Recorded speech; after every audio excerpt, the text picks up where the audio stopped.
glitch. That's fine. And so, yeah. Yeah.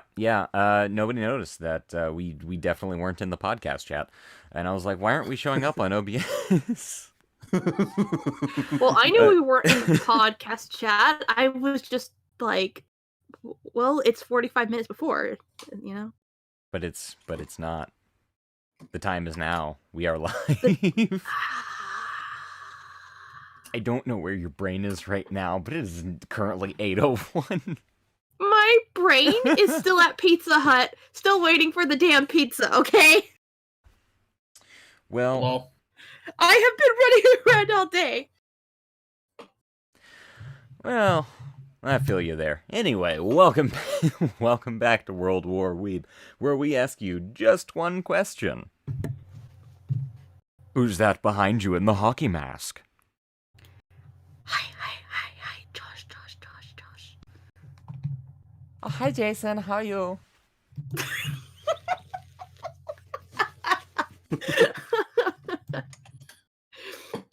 Well, hi, then. Josh. Oh, hi, Josh. Uh-oh. You said you wanted me to get The bot got here before Bagels did. Bagels didn't beat the bot.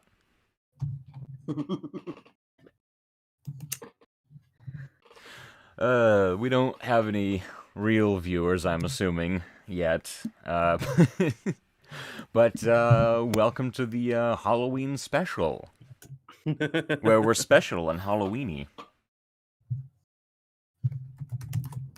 So I thought we have a few different things that we're going to be doing. We're definitely going over time today, because it's a special, so we'll do whatever we want. But we'll start today off with figuring out what would happen if we turned some non-horror anime into horror anime. So, who wants to start us off? Yes, no, maybe. I don't know. Can you repeat the question? Pokemon into a horror anime? Can we turn Pokemon into a horror anime? Yes, we easily could. Do you want me to go into the theatrics of that? I don't see why not. Let's see. First of all, let's just say the Jennies and Joys are all clones. Let's wonder how the Pokemon came to be. I mean, we could just set the entire show in Lavender Town. I mean, you could, but, like, there's just so many questionable aspects to the story. Like, where did Pokemon even come from? Like, what if they were all just, like, genetically altered humans? Well, I mean, if you look at some of the Pokédex entries, some of them were. Exactly. Abra. Excuse me. Abra, Mr. Mime, Jinx. I mean, the ghost Pokemon are not ghosts of Pokemon. They actually appear to be ghosts of people. You know, it was the one-eyed, one-horned, flying purple people eater. Oh, dear. Oh, look, we got the Jelly Bean Queen. We got whoever Trowa's girl is, V for Vendi. I love it. I love it. That would be me, Senpai. No! Your name is Boba. Well, whatever floats your boat, Senpai.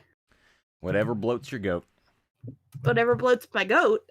Well... Haven't you ever had an inflatable goat? We don't talk about that.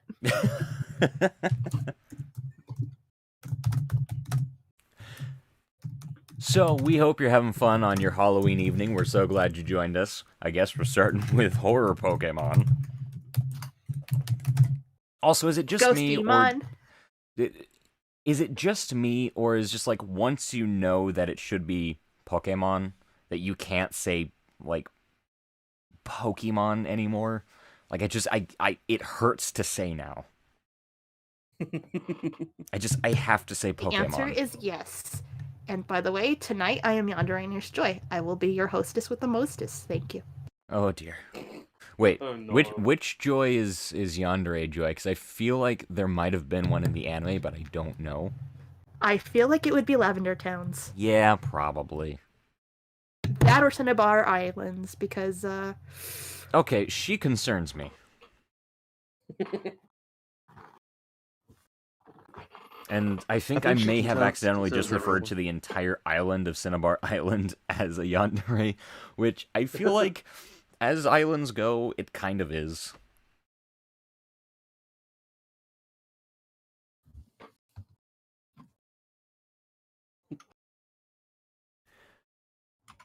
Alright, well...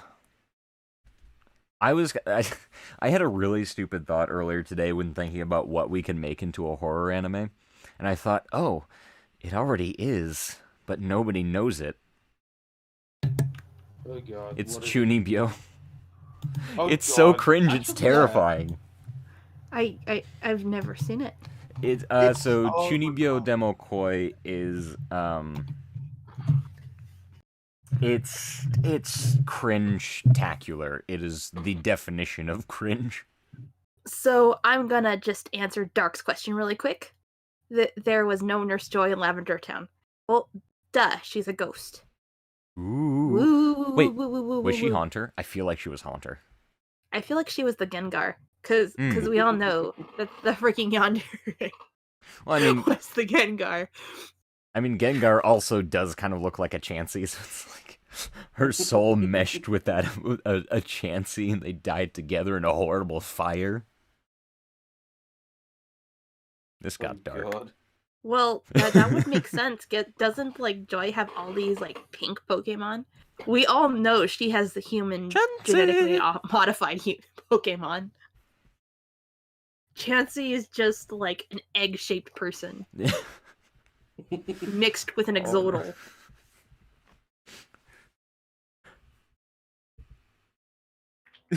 I'm sorry, I was just remembering Pokebridged, and they had a Chansey looking in a mirror in one episode. I was like, oh my god, I'm a kangaroo! Oh wait, no. Oh my god, I'm pregnant! This is the greatest thing. Oh, I am very easily amused. But yeah, for anyone who hasn't seen Chunibyo, first of all, do you know what a Chunibyo is? No. It loosely translates to second ear disease, and it's kind of the it's how the Japanese describe the phase. It's basically how you define someone's Naruto phase. Because that's when they get super cringy and just say things super epically and just pose for no reason because they think it's cool. And they dress like super, super cringy. I am terrified because that was high school. No, yeah, like that's the thing. That's why it's called like second ear disease or second ear syndrome or something like that. So Chunibyo. And then the whole point of the anime is that it's kind of a love story between someone who used to be a Chunibyo and an active Chunibyo. One of the worst Chunibyo I've ever seen. Yeah, it was. Yeah, she would not let it go. And so anytime he wanted to like get her to do something or help her with homework or something like that, he'd be like, "Ah, yes, I, the Dark Lord," or whatever he called himself. He's like, "I, the Dark Lord, command you to take upon this mission to do your math." So cringy. It's so cringy, but it's so cringy. It's actually really good though. It is genuinely a good series, and the movie is really good too. And like, it's so heartwarming and great. But it's also like, if you ever had that phase yourself, you just sit there going. This sort of reminds me of the average life of high school boys. That anime too is Imagine that, but like special. an extreme. It's also, I'd like to say my greetings. Hey, Troa's girl, Rimuru Gaming, Dark Sharingan, and King Style. Welcome. Gaming. Hello. We have 6 whole people watching us. Spoopy Halloween. By the way, the definition of spoop is a fart that was created by a ghost. Also, please remember not to yawn during Halloween. As everyone knows, that's when a ghost, I'm going to leave that joke hanging. I think you already did. It's also the time that the yanderes get you. Pun made, joke made, walking away. I'm just. I dropped the mic. I'm just gonna leave that there. I'll let the janitor clean that one up. Wait, do we have a janitor? We do now. The janitor is me. Always me. Our official janitor is, well, it's Scruffy, the janitor. Dark Sharingan. Cause this is Thriller. Copyright. Look, like with YouTube going all like copyright happy on everything, I swear to God, just singing that would get us copyright striked if enough people watched this stream. I guess that's the one nice thing about being small. Anyway, so how's everyone doing tonight? How's your Halloween? My Halloween has been very eventful. In fact, I got done with judging a few of the contests. Yeah, so for those of you who don't know, which I don't think there's anyone watching this right now that doesn't know, but we did partner up with the Jelly Bean Emporium for some of their contests, so later on we will be announcing the winner of the Spooky Storytelling Contest, and I will be dramatically reading that on stream, and at one point later on, check back on this channel, we will have a fully fledged well-produced video version with creepy music and everything. And the soothing sounds of Senpai's voice. How many times can you say that fast? The smoothing sound of... I'm already fucked. The soothing sounds of Senpai's sensual voice. Ha!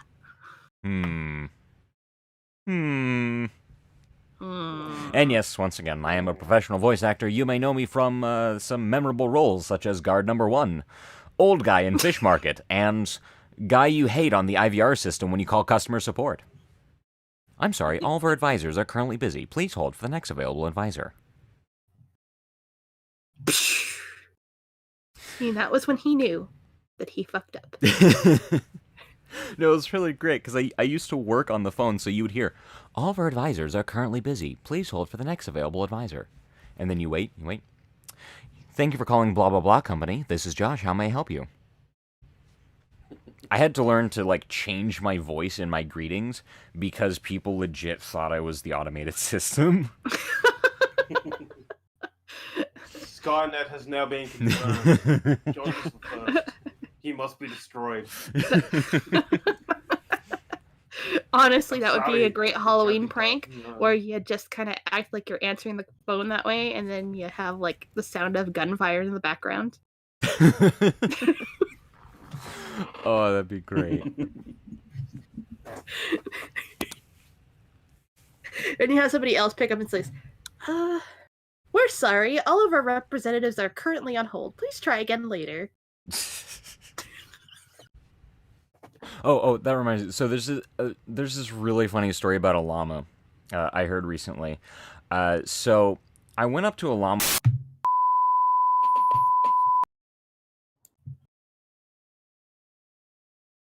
Not totally sure what just happened there, but whatever. Yeah, that's probably one of my favorite llama stories, though. What the fuck is wrong with you? God. Look, I don't need your judgment, okay? No, like, what the hell? Let's just get back to anime, okay?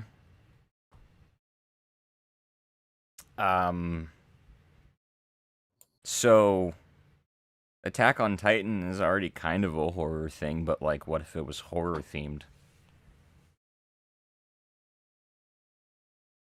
You know, like more so than it already is. I mean, I think you know, no. We have like 2 yanderes. We have like the Titans. We've got the. See, in my imagination, to make it more like horror-esque, I would just like follow Hanji around while she does experiments. or even better, we just like try and find out where they actually get the meat from. Because we all know that they're controlling the population. We all know that they're eating each other. let's not get Sweeney Todd in here. Although, oh my God, it's Soylent Green. Okay, the best pies in London. Before I say this, just spoiler warning for the 3 people in the universe who haven't seen Attack on Titan, because this does get into the latest season a little bit.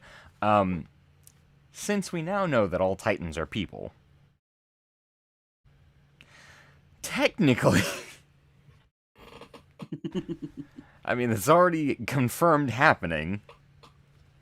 We just need to see it less, eaten whole. So if all Titans are people, why are they eating other people? For reasons that I'm pretty sure the graphic novels have probably gotten into by now, but I stopped reading the graphic novel a while ago, so I don't know. I feel like they've all had a little bit too much Soylent Green. Maybe they're like birds. You know how birds eat little stones to help with digestion? Maybe they actually do eat other things. You just don't see it. And we're using humans to help mash things up in the stomach. Don't goats they do do that turn too? people into balls, right? Wait, do what? Goats? Yeah, What? I think goats do that too. Huh. Many animals do this, Yeah. including pigs. Oh yeah. I always forget pigs do that because they just okay. So fun Pigs story eat about everything. fun. Have any of y'all heard of a? Goddamn, what is it? I forget what it's called. There's a magnetic contraption that farmers use when they need to clear out the stomachs of cows. Oh my god. Okay, so a little bit of backstory. Cows will literally eat anything. Like they do not care. So I used to work at a museum of oddities, and we had this I guess you'd call it like a modern art piece that was just made out of things people found in cows. I think my favorite was the unfired bullet with chew marks on it. It's just like a whole God, it wasn't quite a 50 cal, but it was up there. That would have been bad if somebody lit a lighter right behind its bottom. Well, I mean the slug itself was about 3 inches long, and it had the full casing on it. It was. I'm saying with gunpowder, with the projectile of the methane from the cow, on top of the fact that it's in there, that you would have fortunately, it would sorry, just need. It would need the It would need something to hammer the rear of it for that to actually make it catch. Hit rear. Rear. But anyway, yeah, those mostly. Can you imagine the tail would be the trigger? The tail or the other would be it actually wouldn't fart that out either, because those things, metal things, tend to just stick in the stomach, which is why they have this magnetic contraption they kind of put down the cow's throat and pull out the metal bits. Start ruining my fun! No! You never let me have any fun! You're having too much fun. It needs to stop. You're gonna pay for this, Senpai, one of these days. Bang. Pow. Right to the moon. No, more like he's gonna end up on a slab. I'm just gonna move right along. Yeah, please do. All right. Okay. So anyway, another anime, children. Mm-hmm. What about Hamtaro? Oh my god. Hamtaro as a horror anime. Oh. So, funny story. Oh boy. Are any of you familiar with who Legendary Frog is? It sounds familiar. I know I've been told about it before. I don't think I ever watched it. He was a animator back in the Flash days of Albino Black Sheep and those were the days. Newgrounds. Yeah, and Newgrounds. Well, he had this video game series called The Kerrigan's Adventures. And at one point, there's an opening where her friend, who happens to room with her, shouts out, "It's feeding time," and you see him holding a hamster. and they start playing the theme Hamtaro time. He drops it into the tank, and it's a tank full of Pikmin, and the Pikmin immediately go after Hamtaro and completely just shred that little hamster apart. Then stare at the camera like everything is completely normal, making the cute noises, tilting its head, and then just make this terrifying, nightmare-inducing face. Lovely. And growl at the camera. It is the most beautiful thing I have ever seen. Could we get away with playing that? I don't know. I'm gonna go with probably not. I mean, it is animated, though.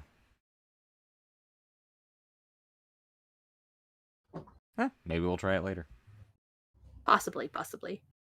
But either way, I just imagine something like that where like the hamsters are being fed to some unknown source, or that the hamsters are actually like being medically experimented on and coming back as little hamster Frankensteins. Lovely. Yeah, or hamster zombies. I'd watch that. It's Zamtaro time. Also, Troa Girl 87 says that apparently where she is, it's snowing on Halloween, and it's sticking. And all I can say is... That's not snow, honey. That's ghost poop. Don't touch it. Ghost farts. Ghost farts, man. It's spoopy. It's spoop. It's spoop. It's spoop. Don't touch it. Don't stick your tongue out either. You gross. Yeah, it's about 48 degrees Fahrenheit right now where I am, which for me is cold because I live in Texas. But I know for some of you that's not that cold. That's like 6 degrees Celsius. Yeah. It's almost like we had this conversation earlier. Before the podcast, where I told you it was 6 degrees Celsius. It is 68 Fahrenheit where I'm at. Well, yeah. I think that's like 19. I'll say that's about 19 centigrade. Anyway, why am I good at that? I don't know. So don't ask. Anyway. I ask. Ooh, Sailor Moon. That show is already creepy on its own merit. Yeah. I know, but just imagine if they did it on purpose. Oh my god. What if they somehow like mixed Madoka Magica with Sailor Moon? Or, and hear me out, mixed Halloween with Sailor Moon, where Tuxedo Mask is actually Michael Myers. Oh my god. Or better yet, Jason. Oh, yes. The twist, though, is when he's not Tuxedo Mask, he's a completely normal middle schooler, or high schooler, whatever grade they're in. I believe he's older than them, but yeah. I'm pretty sure he's older. I can't remember if he's in high school or middle school. He's not that much. He's in high school, but I think it's like he skipped a grade or something like that. Okay, like I don't remember the whole. I don't know. It's been forever. Logistics. I'll be honest. I haven't watched Sailor Moon since I was like 12, so that was a while ago. Long, long ago, in a galaxy far, far away.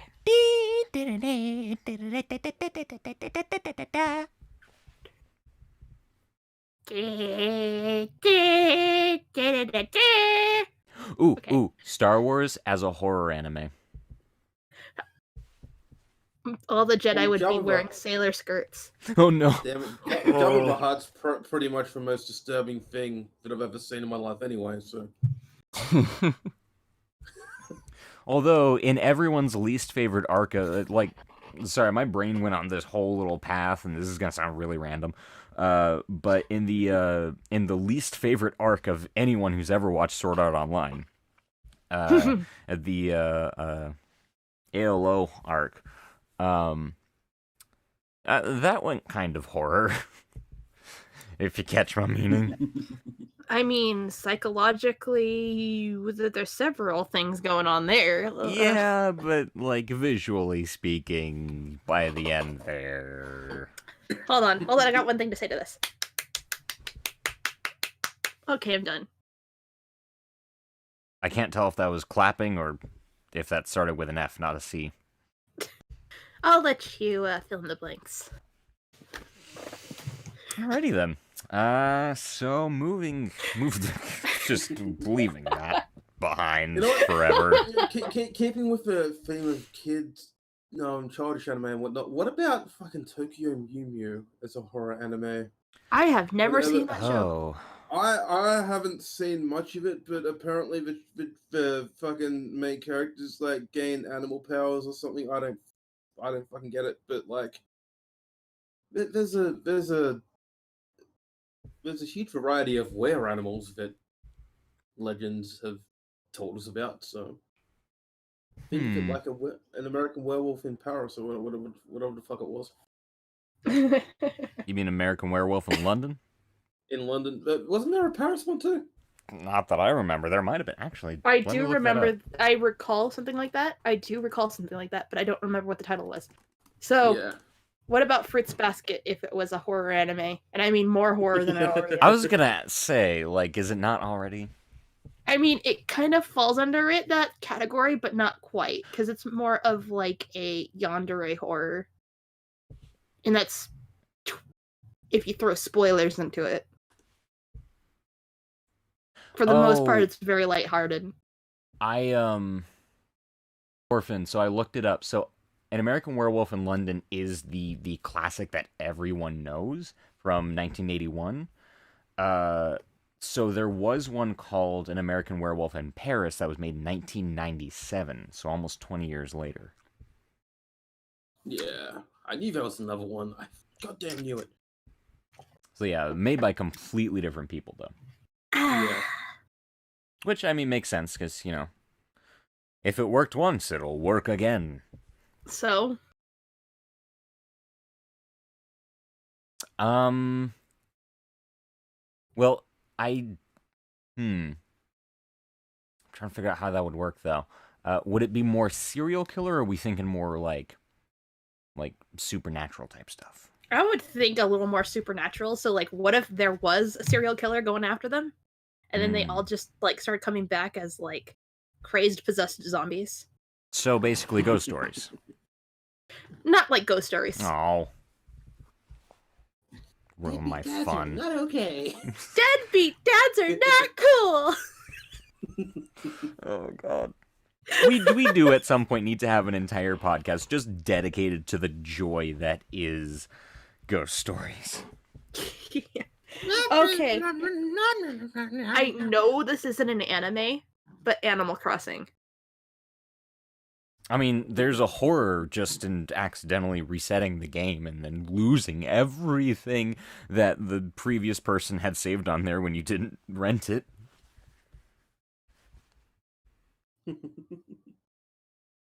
Well, there's actually a lot of horror elements in there that you probably didn't notice. I've honestly not played it since it was available in Blockbuster, so... So there's these little things that you can just randomly dig up that have, like, really, like, blank faces on them that make music. They're actually very, close to clay dolls, burial clay dolls. Oh, okay. Not only that, but you are, like, the only human, unless you have, like, 4 people play your game, in the middle of a forest with a bunch of talking animals. So you can questionably ask, has the main character been spirited away? It's a Christmas tale. Especially given that, like, the guy that's renting you the building is a raccoon, so a tanuki, and then the guy that's constantly trying to cheat you is a fox. Kitsune.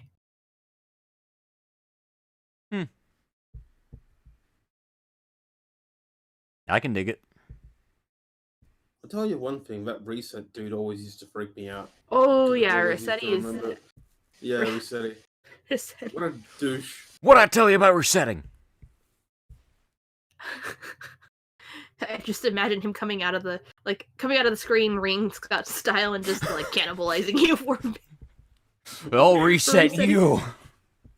Or like you finally come back after resetting so many times, and your like character is just completely like torn apart, and the whole town actually looks more and more like hell because of the fact that you were spirited away. This is sounding like a late 2000s creepypasta. Right. I'm really happy about this. I'm really. This is good. This is a good thing. This is good too. Sound like sipping my tea. This is good tea. Yes. Tastes like fire. What? What? How does tea taste like fire? I'll get back to you on that later. What? You sure that's not whiskey? I'm sure. Okay. Kind of want whiskey now, though. Specialty. Is that your specialty? It's my specialty. Oh, along the with puns boba are milk. back. Don't judge me. I can feel your eyes judging me. Well, thank God you didn't say you were able to feel the boba milk. I would have had to slap you. No, my brain wasn't going there at all. Liar. Damn it. It was going to llamas.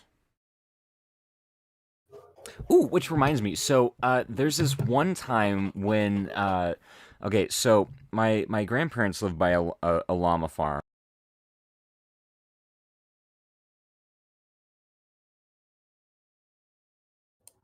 And, yeah, that was the last time I ever went into the stables at night. That was something else. Those poor llamas. What the hell were you doing?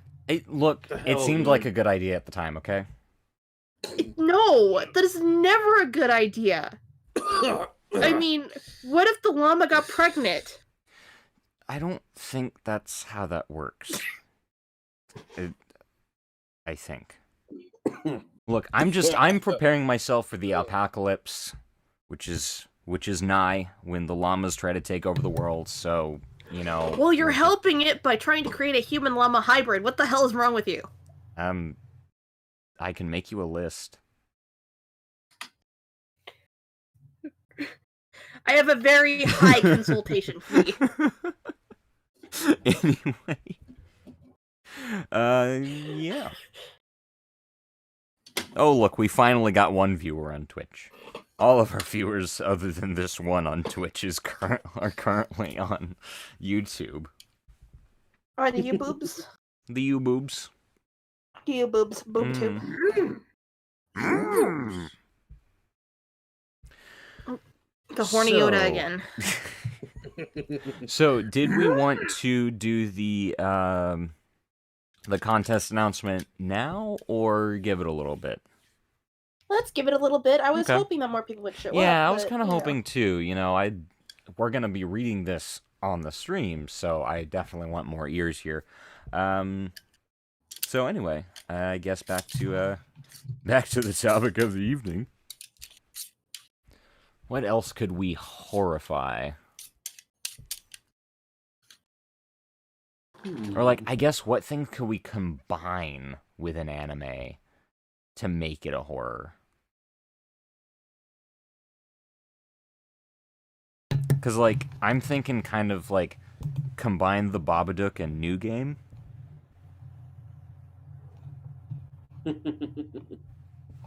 Because I'm sorry, I can't finish that thought. I can't do that to New Game. It's too precious. It's too pure and innocent.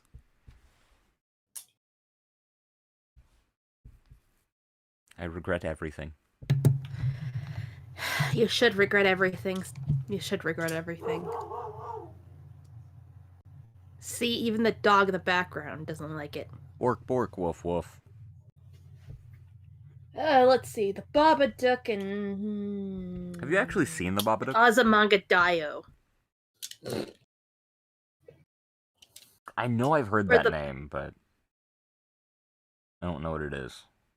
It's basically an episodic manga with 4 high school girls just doing really stupid random shit. Ah, so another, like, slice of life type thing with high school girls. Kinda. Kinda? Kinda. It's more comedic. Oh, okay. I gotcha. I will take your word for it.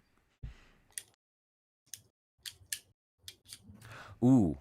Toradora if the rumors were true about Taiga. Oh god. I've never seen Toradora. Oh my god! Oh, Give me a second. You have to watch it.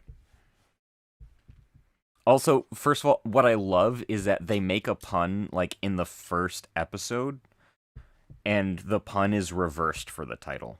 And it makes me so happy. So, I got a trick-or-treat bag from a trick-or-treater. Oh. Total opposite. Welcome to Opposite Day. Yes. What do you have in the bag? I got Skittles, yeah? What's in the box? What's in the box? Try and guess! Is it a dead body? No.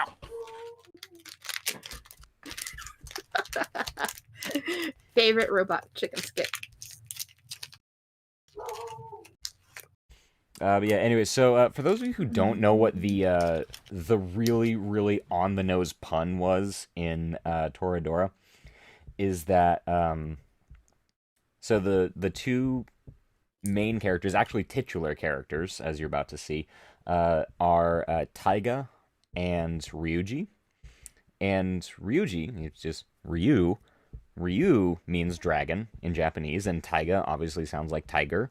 And so they have this whole scene about, how I am the tiger and you are the dragon, and some like little nice story talking about helping each other. And what I love is that they reversed the Taiga and Ryu thing for Toradora. Tora means tiger, and Tora is short for Doragon, which is just a Japanified version of the word dragon.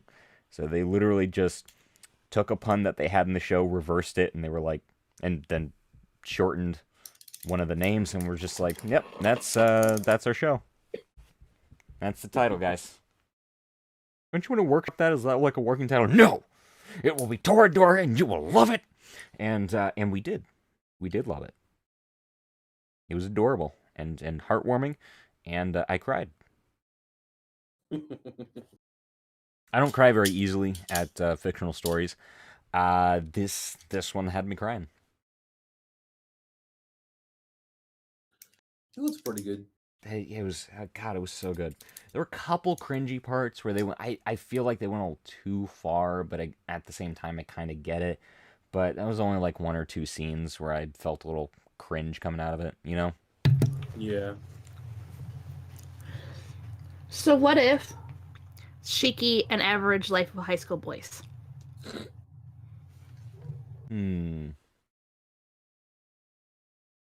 There's some Cabin in the Woods in there. Which, by the way, can we talk about Cabin in the Woods? So we have the derpy high school boys that are in a random cabin in the woods, yet somehow are turning into actually bloody, gory vampires out of nowhere. And then killing each other. Got it. Nice mix. Rad. Also, one thing I love about when Cabin in the Woods came out is that, unlike, so like you hear this whole thing about Avengers and with Endgame, and people were like, don't spoil it, don't spoil it, don't spoil it, like people just sharing, don't spoil it. And I get that, because you don't want to spoil it, you want people to have the full experience. But when Cabin in the Woods came out, nobody was saying don't spoil it. Everyone just came out of that movie understanding, ooh, I shouldn't say a word. And so every time while it was still in theaters, and even after it came out on DVD and Blu-ray for the first few months, people were just like, oh, you haven't seen it? I'm not going to tell you anything, you just need to watch it. And that was just, everyone knew that instinctively, don't ruin it. And it's for good reason, because, God, it's such a good movie. If you haven't seen it, go watch Cabin in the Woods. Oh, it's so good. Oh God, fuck! I don't want to say anything right now because I'd spoil it. Right? I know, because it's like, what if people haven't seen it? Just don't say anything. Just watch it. Yes, it's a horror movie, but it's not like any horror movie you've seen, and it's like every horror movie you've seen. So, the adventures The Avengers meet Sailor Moon meet Zombieland. Feel like I've seen this anime. This is the problem with anime. Sometimes you hear something and you're like, wait, have I seen that? I feel like I've seen that. Well, I mean... But there's... I just pulled that completely out of my butt. I mean, there are... well, I might be combining... Well, I obviously remove the Sailor Moon part. Zombie Avengers has been a thing. There's also I never heard of it! There's also the Black Lantern Corps, which is pretty rad. I really like the Black Lantern Corps. But that's obviously DC, not Marvel.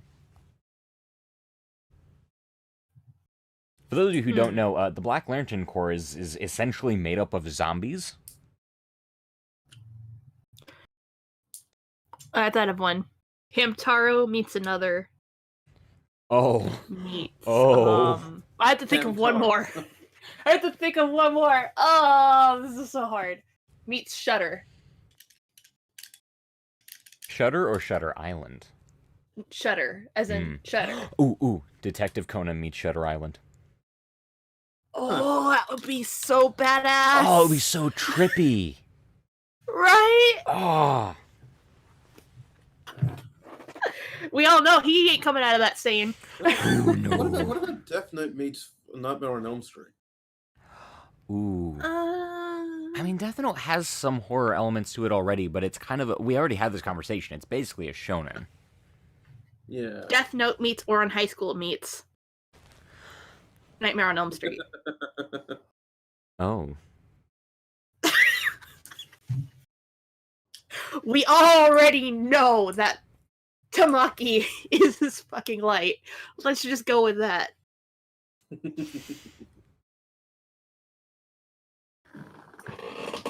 Should I be concerned about how well that works in my head?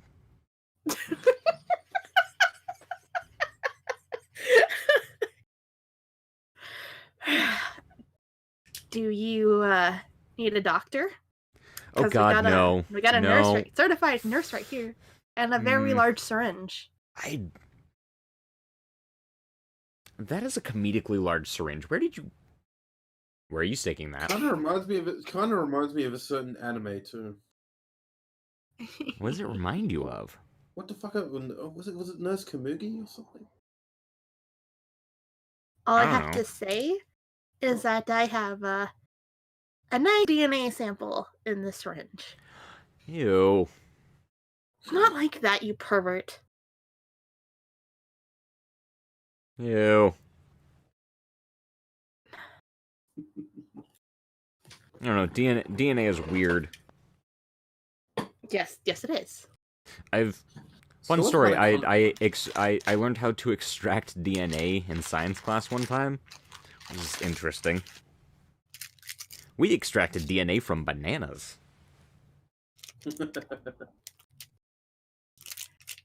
As long as you didn't use it as an enhancement, Senpai, because that would kill it. No. Also, now I'm just imagining a banana on steroids, like just like a buff banana. I'm so glad you did not Eat me, motherfucker! I thought you were going to say. Oh, yeah. Oh, Lord, have mercy. You heard about snapping into a Slim Jim? Snap into a banana! Protein banana milkshake. I mean, I've had a lot of those in my time. Banana is really, really good to put in a protein shake. I'm just saying. I say things sometimes. That is a thing that I've now said.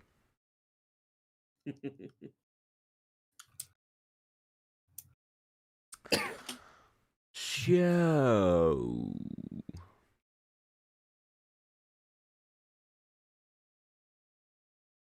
I had something and I completely blanked. Like I'm completely brain dead right now. What was I thinking? No, I had a good one. I lost it. Eh. You know what? Geno Saba and Banana Man.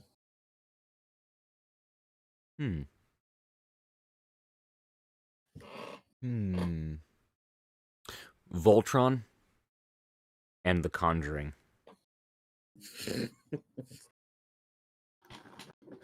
And I'm not talking about the reboot Voltron. I'm talking OG Go Lions Voltron. Oh, God. With pitch that sounded like this. I was raised by a family of ninjas.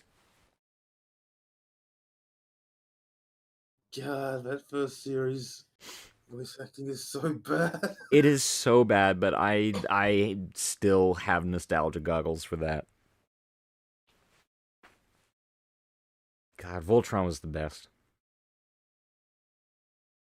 Didn't they have another Voltron series that consisted of like several different anime combined? Like, and I think so. Called it Voltron. Yeah, it was like it was Vehicle Force Voltron or something, wasn't it? I think so. I thought of another good combination. Conan meets Monster meets Death Note. Huh.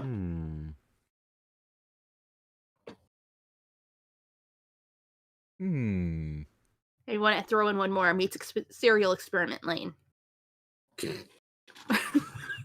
Ooh, just for the hell of it. Here's one. Meets Ghost in the Shell. All right. Let's not throw Ghost in the Shell in there. It's already bad enough as it is. Hunter x Hunter plus Monster House.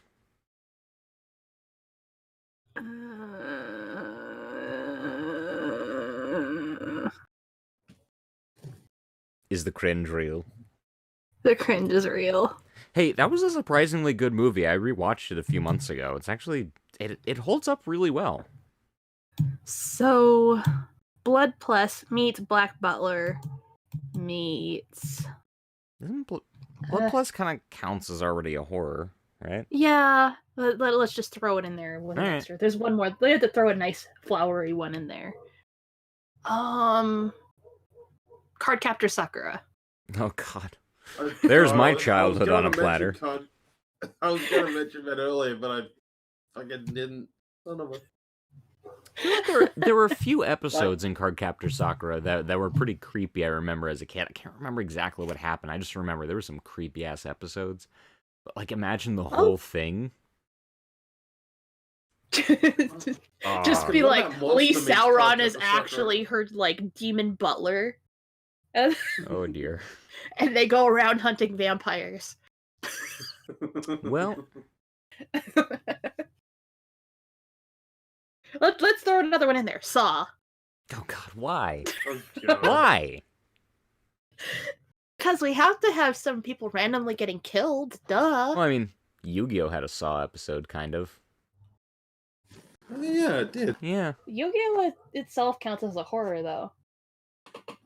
I guess kinda. It's more shown in the horror, but it didn't shy away from. Well, okay, OG Yu-Gi-Oh, that was horror. Well, that's what we're talking about. The fact that it's supposed to be like they're not. Don't go to the Shadow Realm. They die. They go to hell. No. I'm talking about the manga and or season 0. I was talking about that. They actually kill people. It's like, well, no, because they actually kill people in the Japanese version of the mainstream show too. It was only the Shadow Realm for the 4Kids dub. It's like, oh kids, we're gonna put them in timeout in the Shadow Realm, okay? That's all that's happening here. Yeah, so that was 4Kids, but like when I talk about season 0, I'm talking about like not just murder, but like sadistic, conniving king of games. And it's not just one game, it is all games, and he will play a game until someone is dead.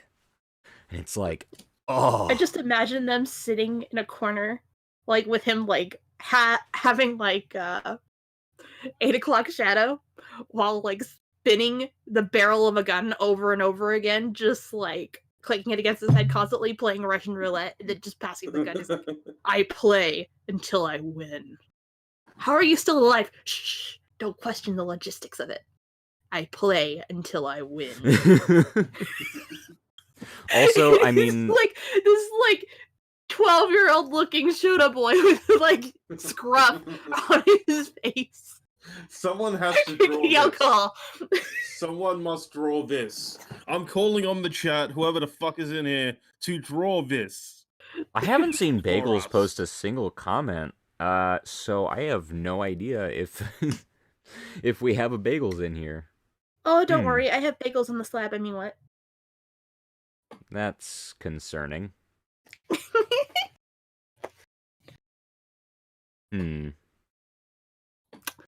Oh, he's fine. Ribs grow back. Well, anyway. So do brains. Si, senor. Yes, sir. We have many games here. Hello, Mr. King of Games. I hope you're liking the playing of the cards. No, I do not. Bring me more vodka. Okay, yes, Mr. Vodka. Yu-Gi-Oh, sir. We will get you the vodka, and we will give you. And here you go. This is the one with the worm. I want a vodka and sandwich. What was that Bring sandwich? me Sasha. What was that sandwich? Kill them all? Good idea. Good idea. God damn it, I love it. And then you see him after he gets Sasha, and he's like, after he gets Sasha the gun, he's like, "What's that sandwich? Kills them all. Good idea." And then you just see him taking Sasha and going off on everybody. No, one of my favorites. I am scared of no man, but that thing terrifies me. Do you believe in magic Well, that in depends a on young girl's heart? Okay, why would you put a card game into a girl's heart? That's my first question. Second of all, are we talking about Magic the Gathering? I'm gonna go with yes. Sure, why not? All I know is that I got plenty of dissecting to do tonight. Well, that's not concerning at all. So anyway, we do actually have more viewers, isn't that lovely? Yes, more we do. people I actually think. care. You care. You really do care. You like us. You really like us. Okay, done. That's enough of those references. Yeah. Back it to is. more references. So I know these aren't horror, but I think this is just the funniest shit ever. Okay. Mario meets Totoro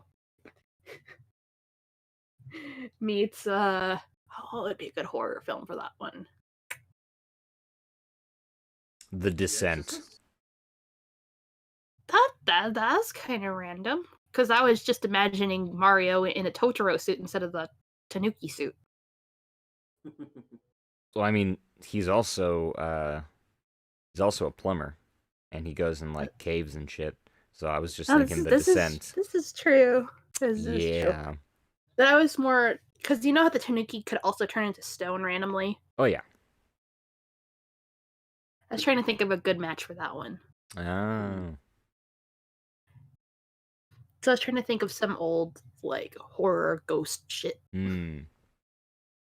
I'm thinking there's this one old Japanese horror movie, That's what I was looking for. and I'm just Something... like, I can't remember what it was called, but long story short, to keep this at least somewhat PG-13, there was something that would come out of a lady's hoo-ha and attack and kill people.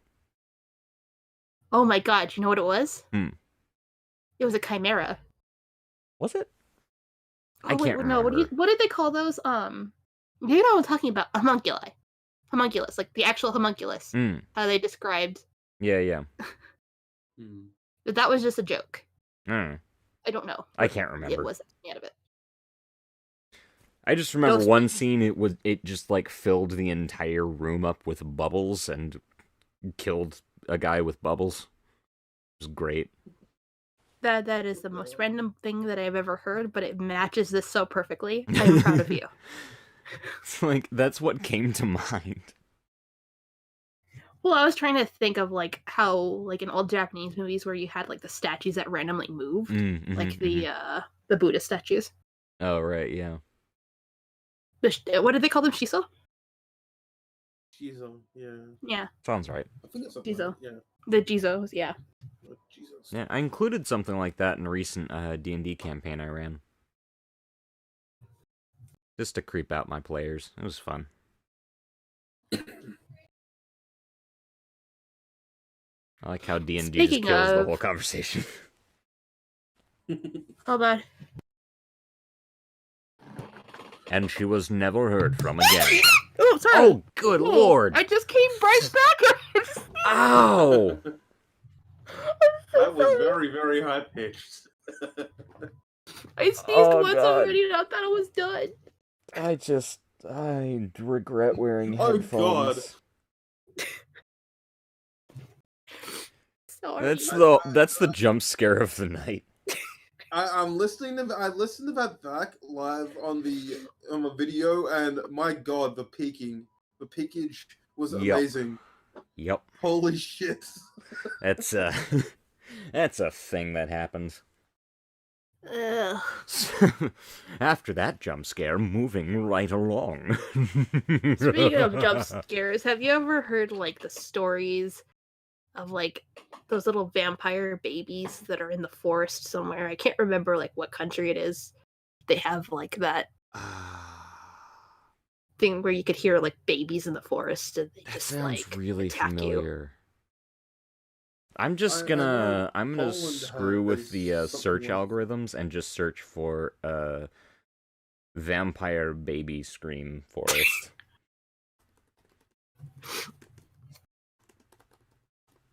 And just see what happens.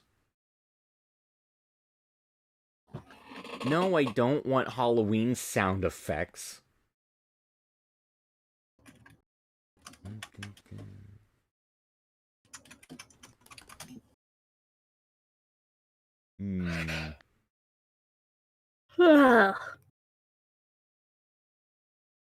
Yeah, I don't know. I guess I'll find that later. Ooh, 10 bone-chilling urban legends. Want to go through the list? Ooh. Let me turn this into reader mode. There we go. All right, let's just let's read these for a little bit. And then hopefully we'll have more people. If we have more people or not, we'll go ahead and do the announcement anyway. But let me get this onto... There we go. That's on stream now. Number 10, Footprints in the Snow. This urban legend involves a teenage girl who was home with her little sister while their parents were out on the town. After watching some television together, she sent her little sister to bed and they went back downstairs to watch more TV. Eventually, she got bored with what she was watching and turned it off. Then curled up in a blanket on the couch and watched the snow fall through the large sliding glass window in the living room. She had only been watching for a few minutes when she saw a man walking towards the sliding glass doors with deadly purpose. He started to pull something shiny out of his coat, and she dove under her blanket in terror. After a while, she pulled down the blanket and found that the man was gone. She called the police, who immediately rushed over to the scene to investigate. Upon examining the premises, one of the first things they noticed was that there were no footprints in the snow. And with the rate of snowfall, there was no way they could have been covered that quickly. Puzzled, the officers inspected the residence and noticed wet footprints on the carpet leading straight up to the couch where the girl had been sitting. The madman had been behind her the whole time, and what she had seen had been his reflection in the snow, in the window. God, screwed up at the very, very end of that. And I think I found a good one for the occasion as well. Ooh, do tell. It's a creepypasta called Masterpiece. Ooh. Not too long. It was pretty good. Oh, I thought that was. I thought you were reading it. I am. I'm going to. Oh, okay. I was just about to. I've been lying down for hours now. It's 5:35 a.m. and there's not much I can do. You know what the worst part about my situation is? I'm in the same room as my parents. They keep looking at me and I can't help but look back and try not to cry or scream. Their eyes are focused on me and their mouths are wide open. There's a strong scent of blood and I feel paralyzed with fear. Here's the thing. The second I make any hint that I'm not asleep anymore, I'm completely fucked. I will die and there's nobody around to save me. I've been trying to think of a way out of here, but the only idea I have is to rush for the front door and scream for help, hoping any neighbor hears me. It's risky, but if I stay here, I'm dead. He's waiting for me to wake up and see his masterpiece. You're probably wondering what's going on. I do tend to get ahead of myself sometimes. About free... I can never say free properly. It's fucking pissing me off lately. I've noticed, but anyway. About 3 hours ago, I heard screaming from the other side of the house. I got up and went to check on the noise before realizing I had to use the restroom. Instead of doing the smart thing and investigating, I used the bathroom first. I could have gotten myself killed right then for my stupid actions. I did my business and took a peek outside the bathroom. There was blood on the carpet. I got really worried and ran back to my room, hiding under the sheets like the pussy I was. I tried to convince myself to go back to sleep, but it was just some really vivid dream or something. But I heard my bedroom door open. Like the terrified child I was, I peeked out from under my blankets to see what was going on. I could see something dragging my dead parents into the room. It wasn't human. I can tell you that. And it was hairless, with no eyes or clothing. And it walked like some kind of caveman, with its back slouched as it dragged my parents in. But the thing was much smarter than any caveman. It was aware of what it was doing. I propped my dad up on the edge of my bed and made him face me. Then it sat my mother down on a chair and positioned her towards me as well. Then it started rubbing its hands on the walls, staining them with blood, and then drew a circle with some kind of pentagram in it. The thing had made what it would probably call a masterpiece. To finish it off, it scribbled a message into the wall that I couldn't read in the darkness. Then it positioned itself under my bed, waiting to strike. The scariest thing now is my eyes have adjusted to the darkness since then, and I can read the message on the wall. I don't want to look at it because it's terrifying to think about, but I need to see before whatever. I peek at the creator's masterpiece. I know you're awake.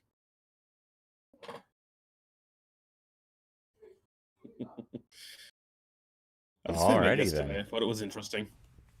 I liked it. But yeah, when at first you said, it's not too long, my first reaction was, wait, is that the whole story? I got legitimately confused. But then you said it. I think someone's being called. Is that... Or am I just hearing things? Am I just hearing voices? Yes, you are hearing the voices inside your head. Just me. Just Boba. Okay, I'm done with that. Anyway, oh yeah, I guess I guess Orphan muted himself. Needed to go do something. Yes. But I think we're getting around a good time. We do actually, so we have viewers on Twitch, we have viewers on DLive, and we have viewers on YouTube. So I'm thinking, let's go ahead and announce the winner of the Spooky Storytelling Contest. All right. All right, let me actually pull up the story so I can read it on stream.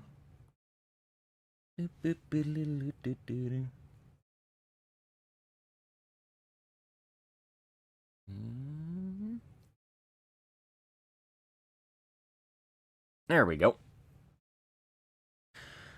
Alrighty then. I do kind of want to wait until Orphan gets back, just so he doesn't come in like the middle of the storytelling portion. Mm-hmm. But just to remind everyone who wasn't here near the beginning of the podcast, we have teamed up with Jellybean Emporium for their spooky Halloween-themed contests. And today on our live stream, we will be reading out, or I will be reading out, professional Joyce. I swear to God, I need to get that out of my system. Professional choice voice actor. Professional. I meant professional.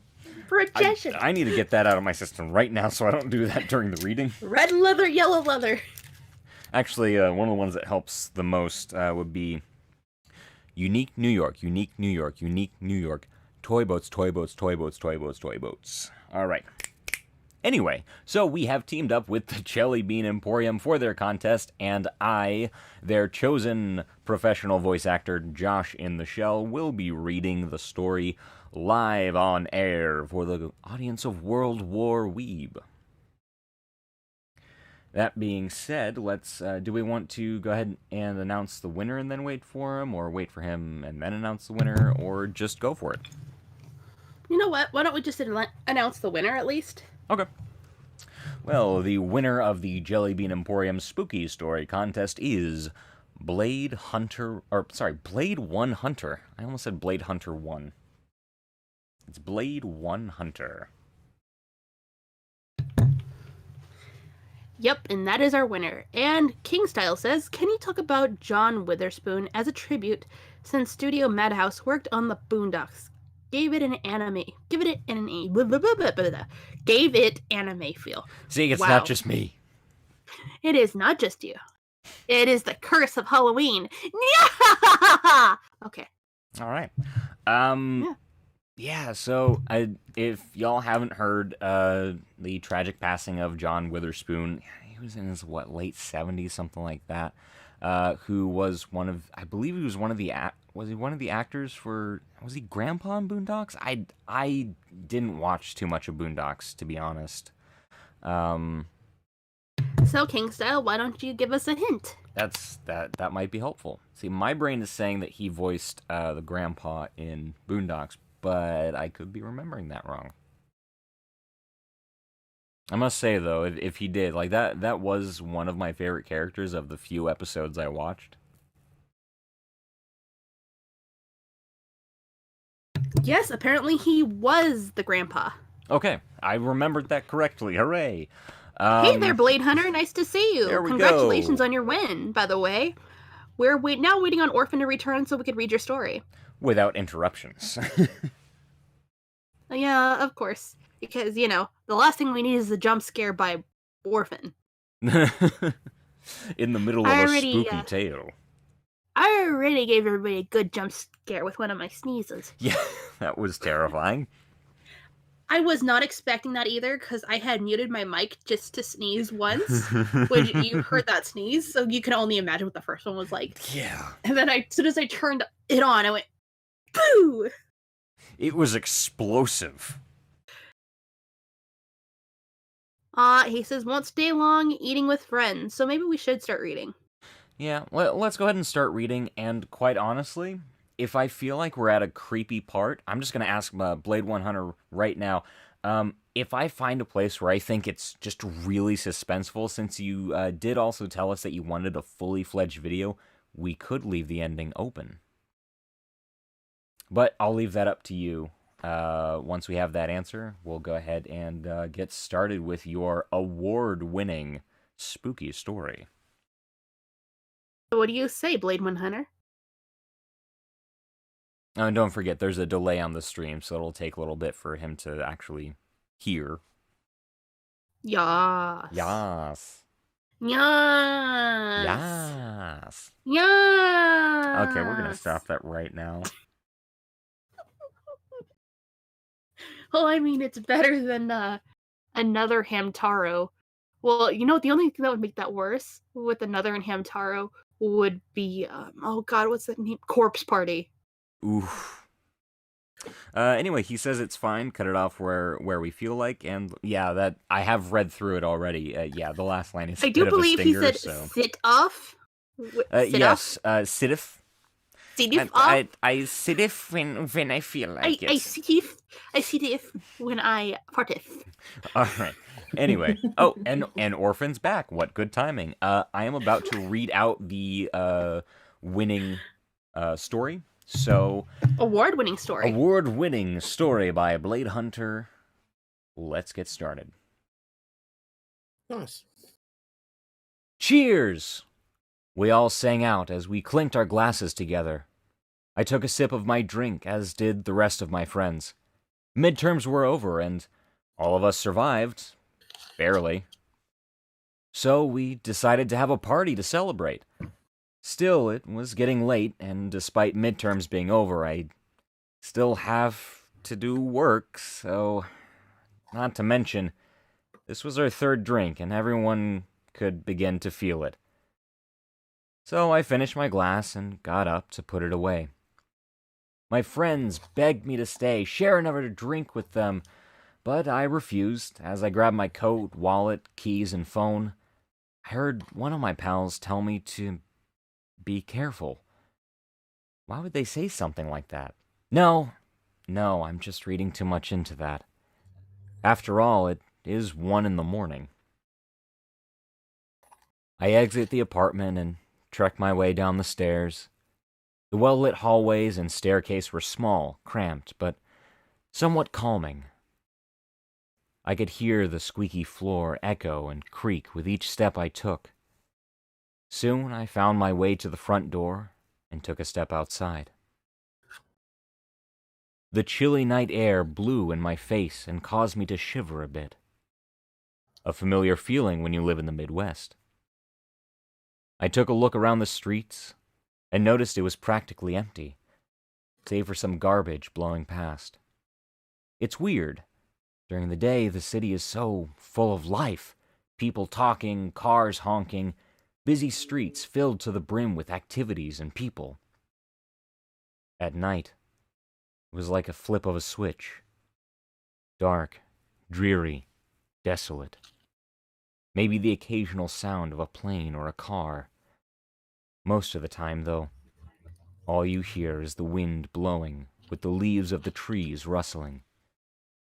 Some call it calming. I call it unnerving. I took a deep breath and began to walk home to my dorm. The wind died down a bit, so all I could hear was the rhythm of my feet hitting the pavement, and my breathing. I begin to pick up my pace so that I'm speed walking. Silence makes me nervous. I turn into a suburban street and continue down the road. My dorm shouldn't be too far from here, so why does it feel like it's getting farther the longer the night gets? I just stop. The chilly night air just got colder. Freezing, almost. And why do I feel like I'm being watched? I look over my shoulder to see nothing but the lights in the streets, the shadows of the houses. It's all in my head. That's all it is. I continue to walk towards my... Wait, what was that? I swear that shadow just moved. No, it's just my head playing tricks on me, or maybe it was an animal. Calm down. Don't let your head mess with you. I keep walking, trying to ignore the itch in my back telling me to run. There's no one following me. There's no one following me. There's no one following me. Crash! Something just fell, and it was nearby. I turn to find the source and see nothing. No trash cans rolling, no fences down, no animal that just kicked something down, just a loud bang. Where is it? What is it? I don't see it. Out of the corner of my eye, I see something approaching from the side. I turn towards it. All of a sudden, it's gone. No. Getting out of here right now. I continue to walk faster to the dorms. It was never this far before, was it? And the itch in my back won't go away. Keep moving. Just keep moving. The streetlights continue to guide my way, and I actually calm down a bit. I take a look behind me to get rid of my itch, and I see nothing following me. I sigh in relief. It was just my imagination after all. At least, I thought it was. Until I faced forward again. In one of the street lamps, a black figure was standing in the middle, staring at me. I take a couple steps back as it continues to stare. The lamp begins to flicker, and the wind howls, causing the freezing air to become colder. I shiver, and finally, the light goes out. Once it comes back on, it's just gone. No signs of movement, no sound echoed in the streets. It was just gone. Gotta get back to the dorms. Gotta move now. I begin to sprint. My heartbeat and the wind rushing past me are all I hear. My breathing is rapid and harsh. The cold air dives deeper into my lungs with each breath. I look behind me to see if whatever that shadow was is chasing me. If you want to hear the rest, you'll have to stay tuned for the full video. Dun dun dun! Oh no. So honestly, I really love this story, and the way it ends is... Obviously, I'm not going to tell you. You're going to have to wait for the full video. It'll have nice production value and everything. If you're still there, Blade 100, thank you so much for this. This is an absolutely chilling story, and you absolutely deserve the win that you got with this. And once again, thanks to Jelly Bean Emporium for letting us help out with this contest.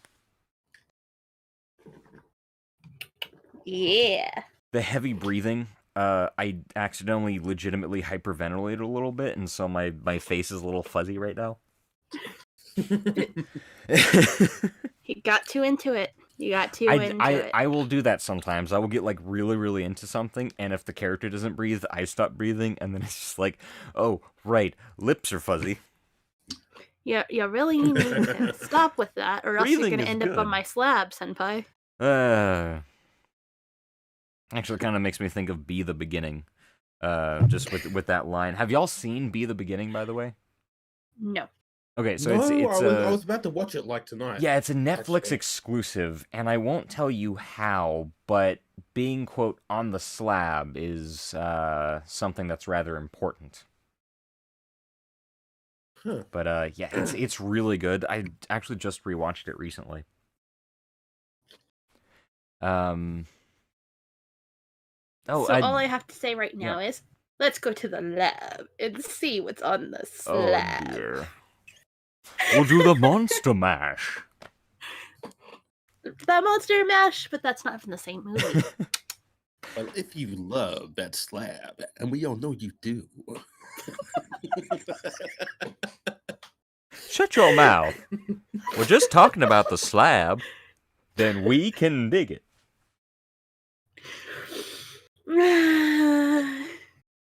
Like a science fiction. There's something wrong with us, I'm telling you right now. Something very, very wrong feature. Well, I'm currently getting fucking sugar rushed off a giant bottle of Pepsi, so there's something wrong with me. I've had too much sugar. I just had KFC. That's why I was away. It got here when I was here, so. Oh my god, you ate a chocobo? Yep. Chocobo's good eating. I named that chocobo Warky. How could you? Well, I mean, hearing that cough, you really put the choke in Chocobo. Ha ha! Finger parts. Solid reference. Solid. Solid. Sugar Rush plus KFC. What? Yeah, I'm gonna be running around the room with a rainbow behind my butt. Just call me Nyan Cat. Or Neon Bun. Oh, so I don't think I told you. I actually did dress up for Halloween today. Oh no. Yeah, I dressed up as a disappointment, so I just wore my normal clothes.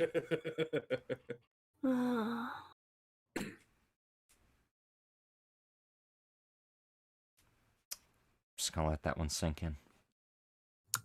Well, you win some, you lose some, senpai.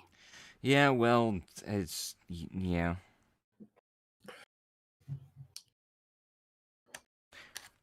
Meanwhile, back on the ranch. This still shouldn't happen to a dog. Hmm.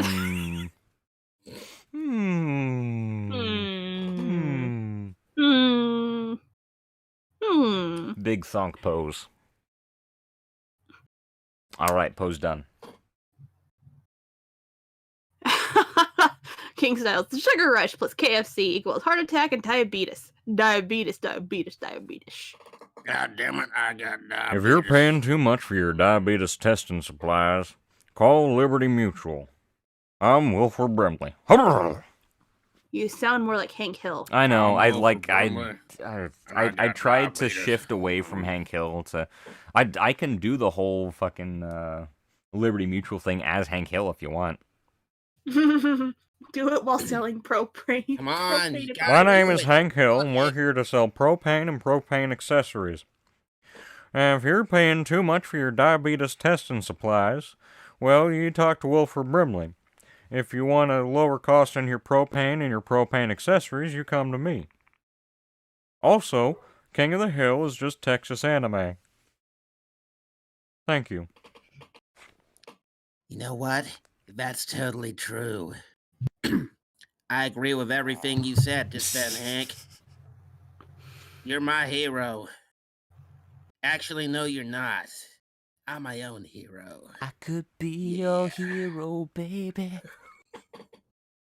This whole damn mission was just stupid and everything. Shoot, man. I just realized I read that story without putting my glasses on. I'm really glad I didn't completely fuck it up. Yep. I made sure my glasses were in within arm's length on purpose so that I could read that without screwing it up. And fortunately I did. 13 King style. No, damn you. You know what? We can talk after this podcast. I gotta tell you about some new conspiracy theories I found out about. See, my favorite Dale is actually Dale Dimmadome. Owner of the Dimsdale Dimmadome. Wrong.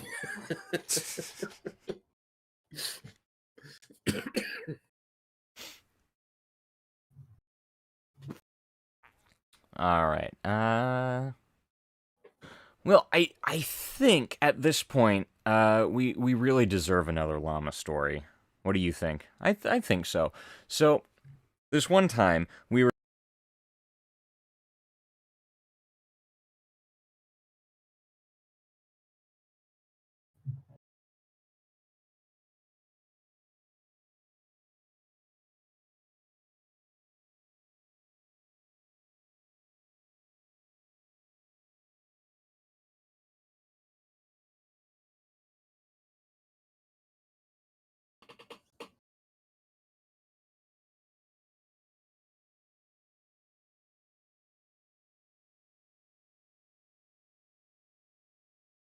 Well, that was weird.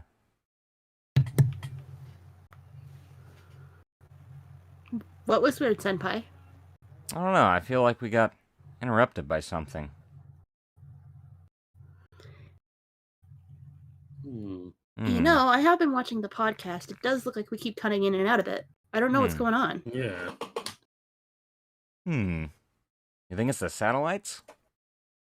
Possibly, but what would cause that interference? I don't Do we know. even wait? Do we even have satellites? Maybe someone's Zombie trying to. unicorns. Zombie unicorns are causing it. Was there like a message playing? Hey, people in the chat, was there some kind of message playing, or what was up with that? I have my audio off So I didn't hear anything. Guys? I'm gonna check. I'm gonna do the checking.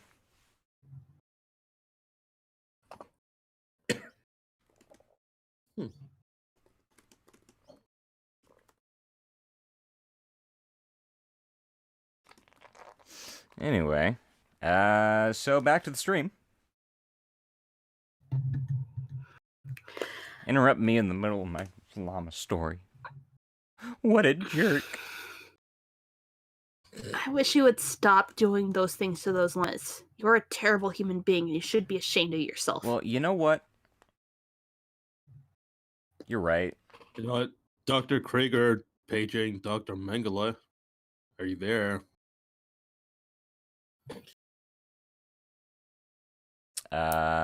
Sure. Let's say yes. Gross. Nah.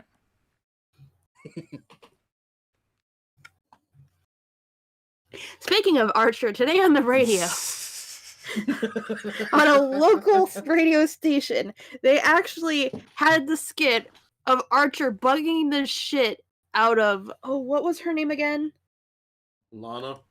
Out of Lana. Bugging the shit out of Lana. Going, Lana.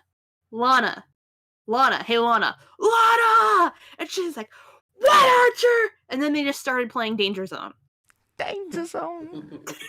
They didn't even have him sing Danger Zone. They just played the song right after that. That's great. That's It was fantastic. great. I was just like, yes. More of this, please. Danger Zone! Highway to the danger zone. Danger Zone. Gotta bring take it you right in. to the Danger Zone! And copyright strike.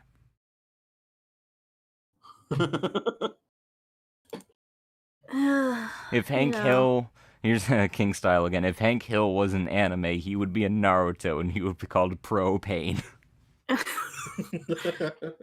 Actually, if Hank Hill were in an anime, it would probably be JoJo's Bizarre Adventure, and his stand would be a propane tank.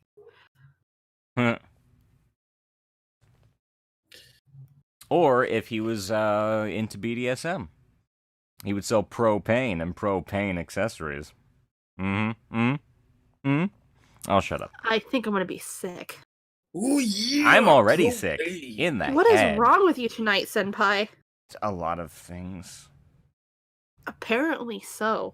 Look, I'm off my meds, okay? And, I do things. If you don't stop, I'm gonna lock you into the basement with a zombie.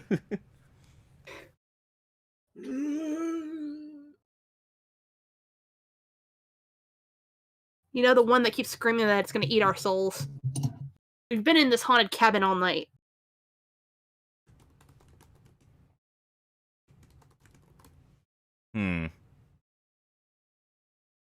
Well, there's only one thing to do when you're in a cabin. Listen to the creepy tape player in the back room. Oh, yeah. And... Hell yeah! And, wait for it, see if there's a llama farm nearby. No, because hear me out. So, listen.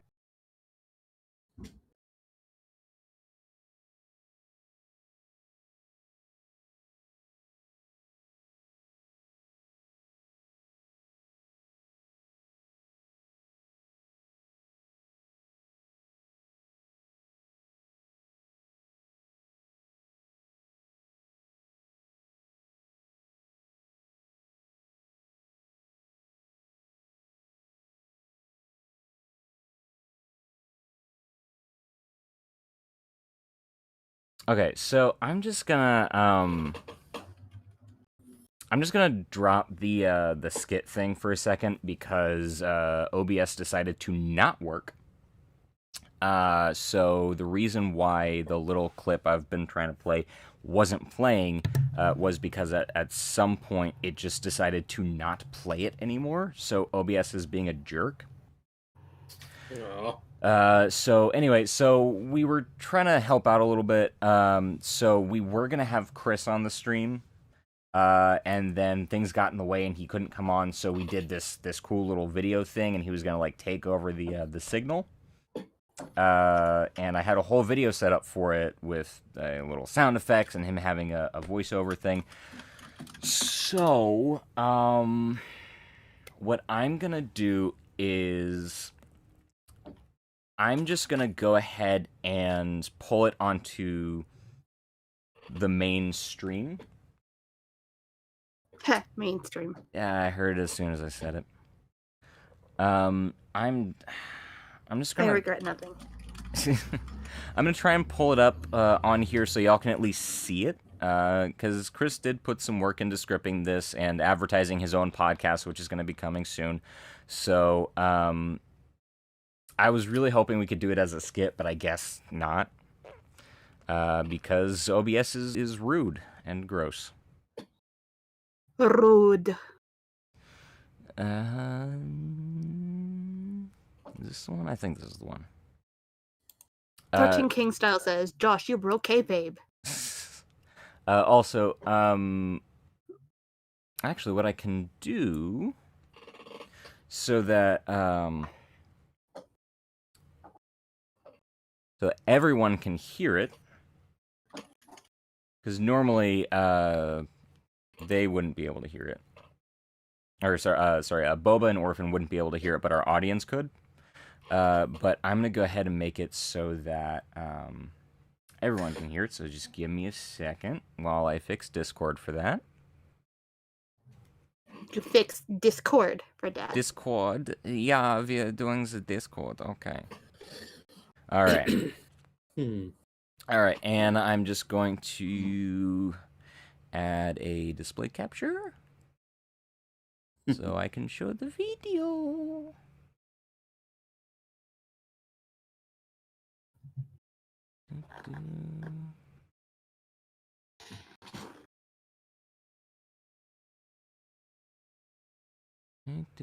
Where is it? Where to put it?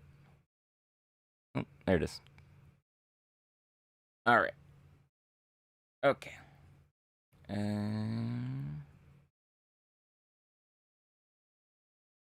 Transform. Fit to screen. There we go. All right. Ready, guys? Okay. All right. Let's go.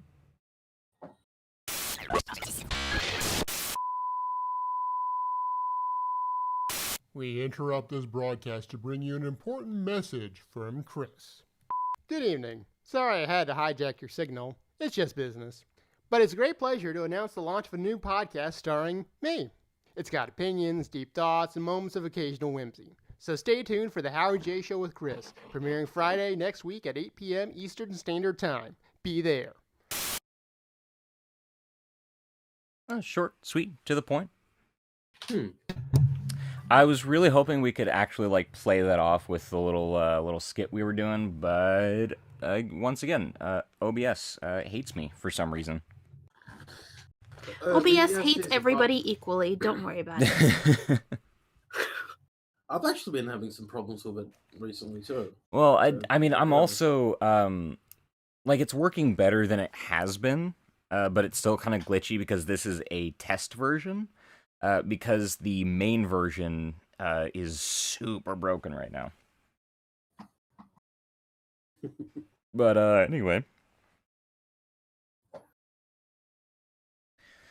Oh hey, wanna do more of those urban legends? I read through a few of them. Some of them are pretty good. Sure. Oh, I'm yeah. always up for a good scare. A good skier. All right, let's turn this display capture back on. All right, here we go. Number 3, the fat vampires. What? Okay, no. What? Don't worry. Well, I mean, first of all, my first thought when I read that, my first thought was the Vampanese from the Darren Shan saga. Darren, Yeah.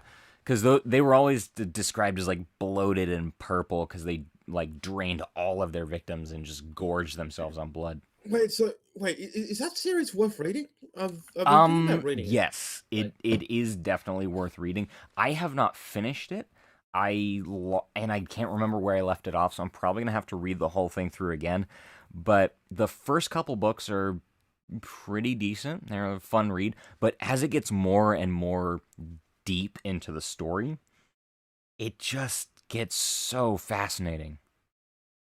And the books keep on getting longer and longer, like the old Harry Potter books. Yeah, and for good reason, because like they're packed with so much more just stuff and so much more intrigue, and it's so good.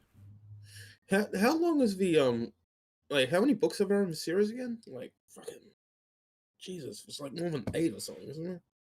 It's nuts. I can't remember. I got through book 6 or 7. I can't remember. But, yeah, anyway, so number 3, the fat vampires. Stories of fat vampires are not new. These creatures were called pistacos, and are a classic Peruvian legend.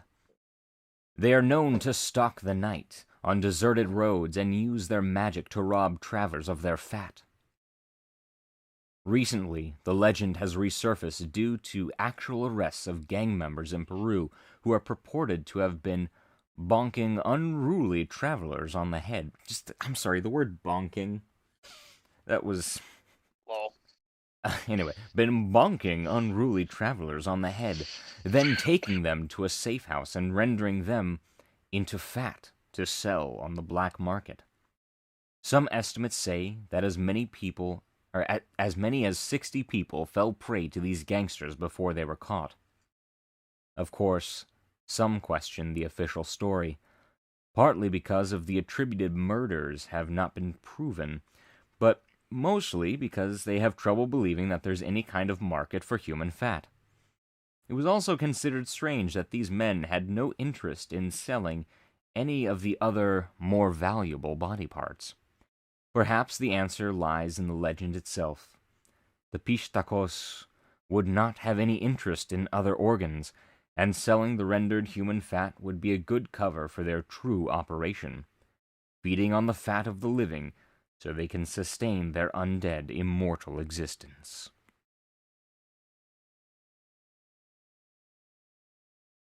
Did y'all ever see the Supernatural episode with the pistaco?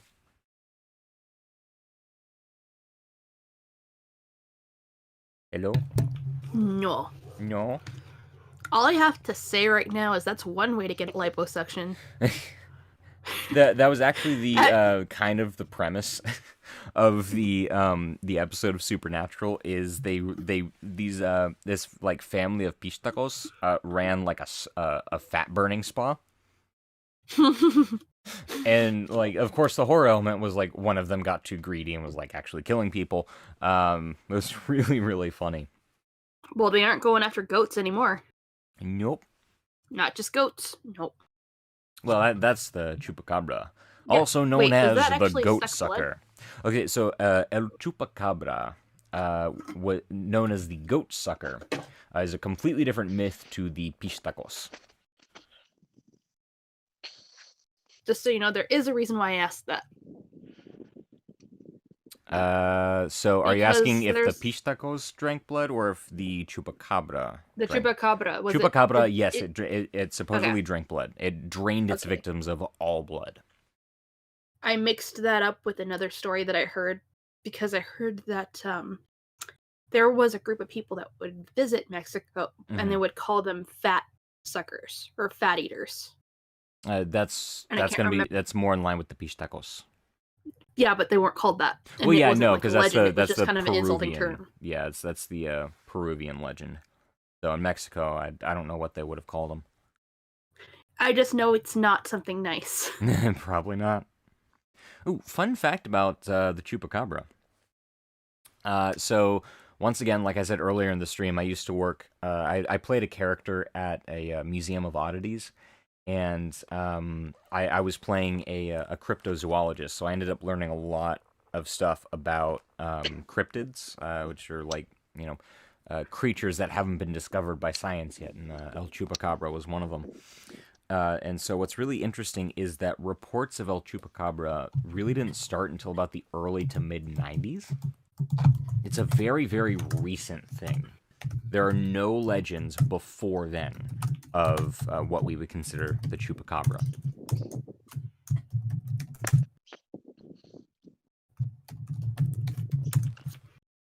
Get the tattoo. Yeah, World War Weeb for life. I mean, I would be remiss if I didn't support my own podcast.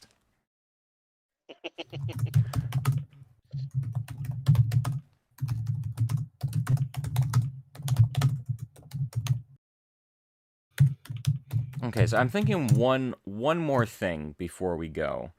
And I did talk to, I know I talked to Boba. I can't remember if I talked to Orphan about this, but we did talk about doing the Codename Blank episode on air to support them.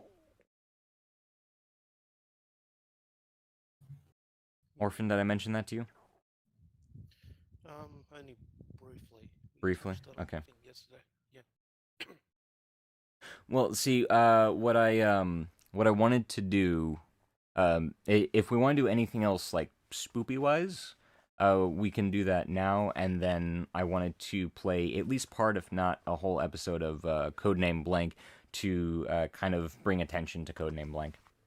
Let's read one more. Okay. Orphan, do you have another creepypasta? Yes, Or- I have finished smoking my Yeah, I was piece. gonna say you Back could to read my another PC. creepypasta, or I could read another entry in the bone-chilling urban legends. Well, I might be able to do an old classic. Ooh. If I can find it, if it's still around. It's one of the first ones that I actually read. It's about something called the Expressionless.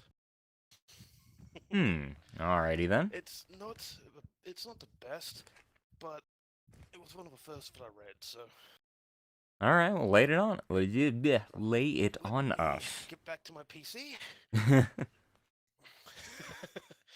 I'm here now. Give me a sec. Don't you just love tablets? I love it. They're the best. They're my favorite. Except for the things that I like better than tablets.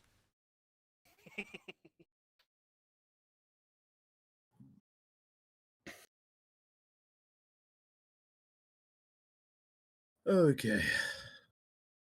Let me find this thing. It comes with a picture also.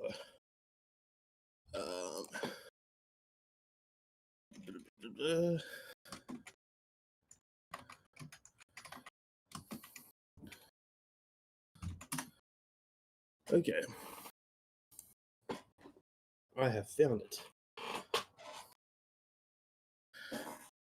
The Expressionless. Damn it, creepypasta wiki, you butt. Stop scrolling up. You know when you're trying to scroll down with the mouse wheel and it like scrolls everywhere except where you want it to scroll? Yeah. Yeah. That's why I like Anyway. trackpads better. I do as well. Yeah. To a certain extent. Anyway. In June of 1972, a woman appeared at Sinai Hospital in nothing but a white gown covered in blood. Now, this in itself should not be too surprising, as people often have accidents nearby and come to the nearest hospital for medical attention. But there were two things that caused people who saw her to vomit and flee in terror. The first being that she wasn't exactly human. She resembled something close to a mannequin, but had the dexterity and fluidity of a normal human being. Her face was as flawless as a mannequin's, devoid of eyebrows and smeared in makeup. Damn it, stupid ad. She had a kitten clenched in between her teeth. Her jaws clamped so unnaturally tightly around it, to the point where no teeth could be seen. The blood was still squirting out over her gown and onto the floor. Damn it, stupid mouse. There we go.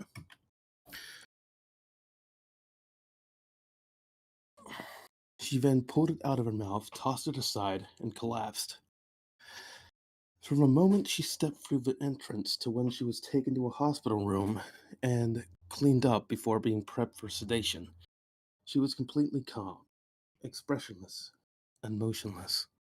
The doctors had fought at best to restrain her until the authorities could arrive, and she didn't protest.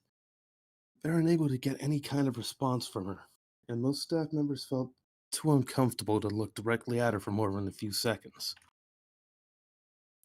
But the second the staff tried to sedate her, she fought back with extreme force, 2 members of staff holding her down as her body rose up on the bed with that same blank expression.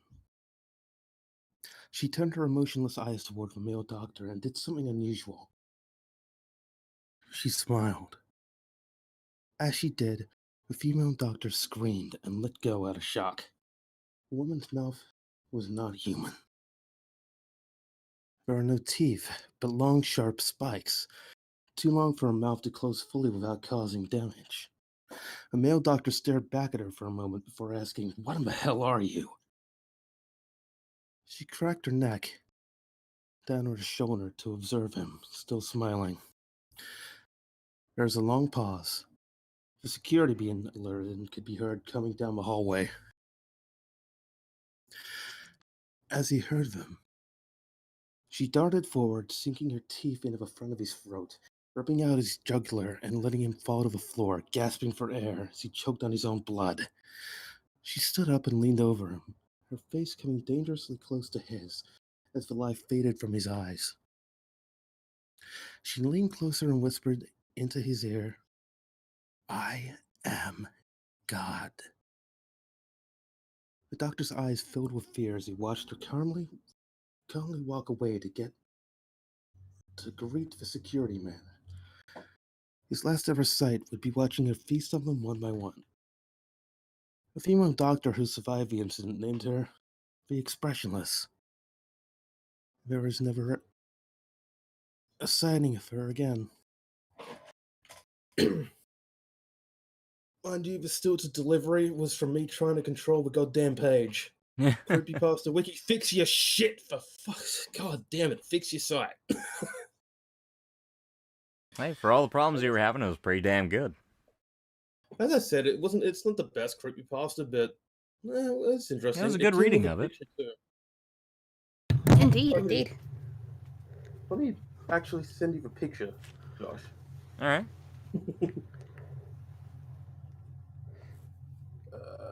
While I'm waiting for that, so I think what I'll do is I'll just play a short clip for Codename Blank.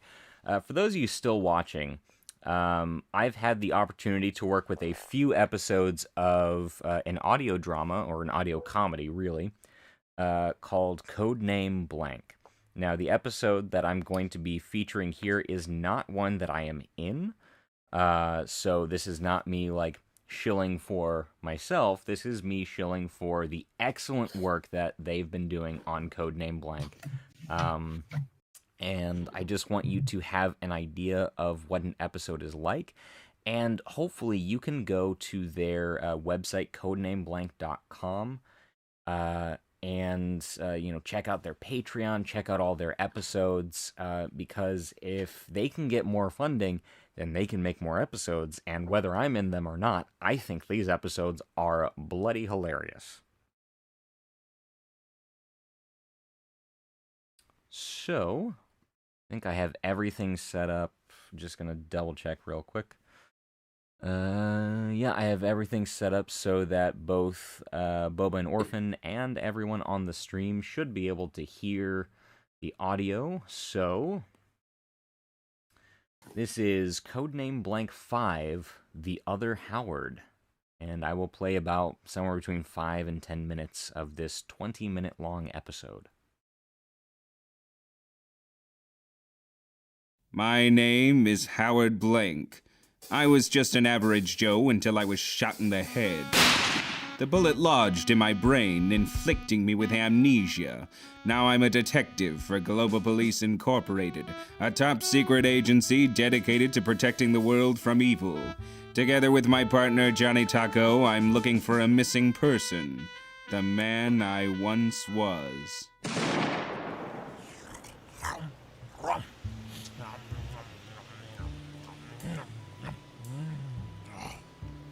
I used to wonder why cops ate donuts. Then I ate one, and from then on, I completely understood.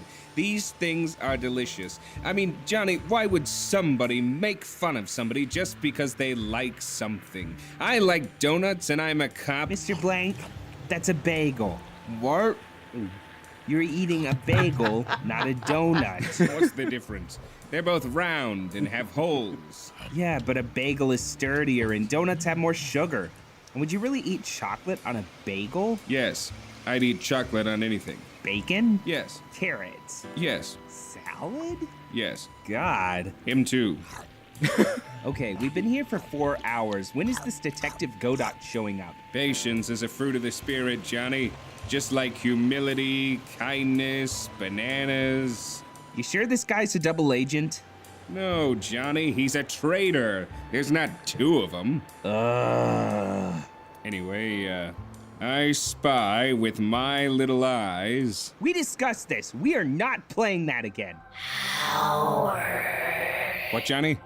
Did you say something? I didn't say anything. Johnny, it's that voice in my head again. Nope, I'm out of here. Last time you heard that thing, you started peeing in the corner of Buckingham Palace. No, stay. Stay. I'm scared, Johnny. Turn on the radio.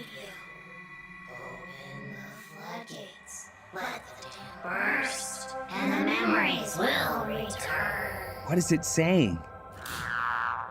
And now, the Grizzly Radio Fun Hour, brought to you by Grizzly World. Grizzly World, you'll never want to leave.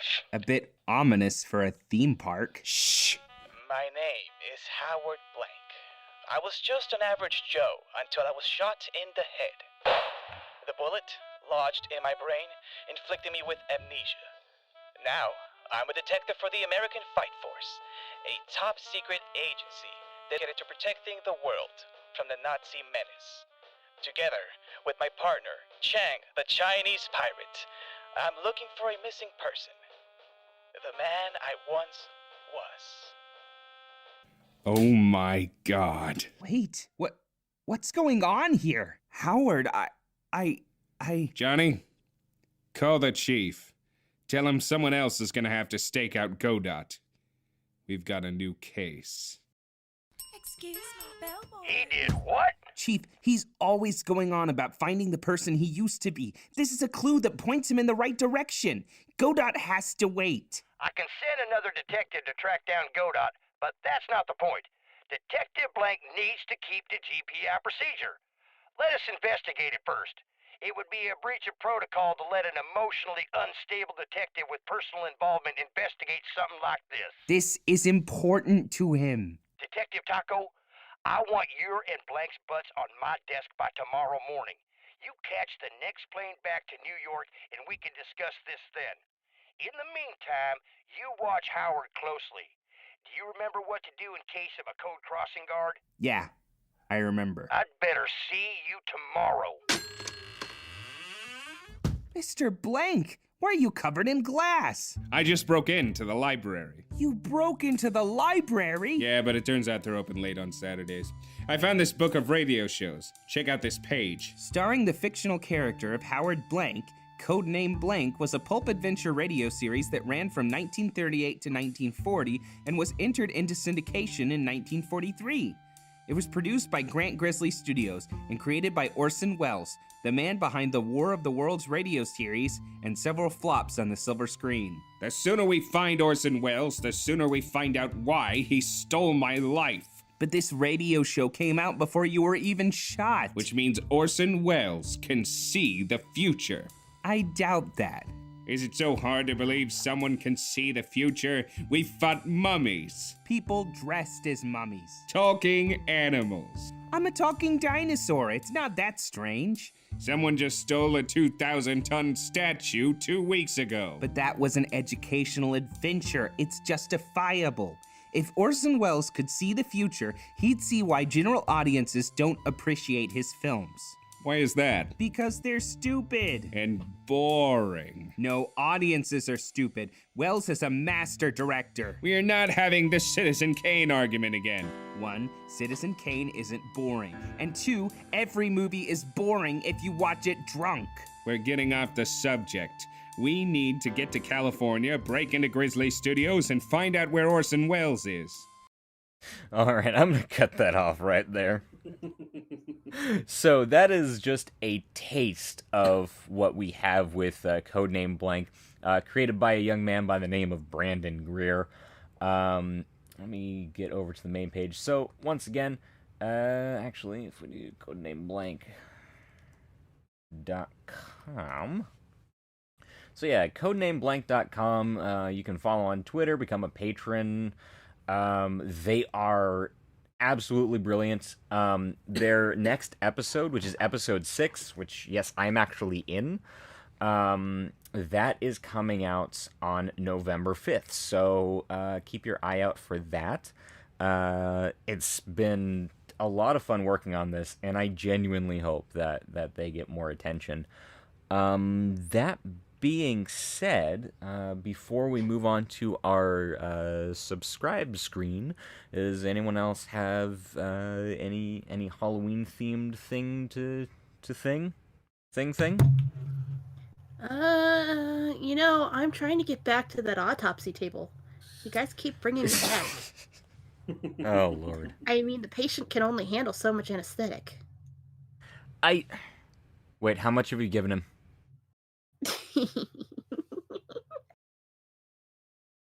I should probably check on that. Let's go ahead and go to the wrap-up, and I'm going to switch over to our... hopefully this one is... Okay, yeah, so this is actually working. Aw, Senpai, don't take my scalpel away. Alright, look. We've got enough problems as it is. So, anyway, thank you everyone so much for tuning in. We are so glad to have you. I hope you tune in every Thursday. No, it won't be this long every Tuesday. This was our special, so we went for about 2 hours. Usually we go for about an hour with these. But thank you so much for coming to our Halloween special. Thank you to Jellybean Emporium for partnering with us for this amazing competition. That was a really fun story to read, and I will be putting that video out sometime next week. So I'll be recording, editing, getting a nice background, getting some creepy music. It'll be a lot of fun, and it will be much deserved of that amazing writer that we had.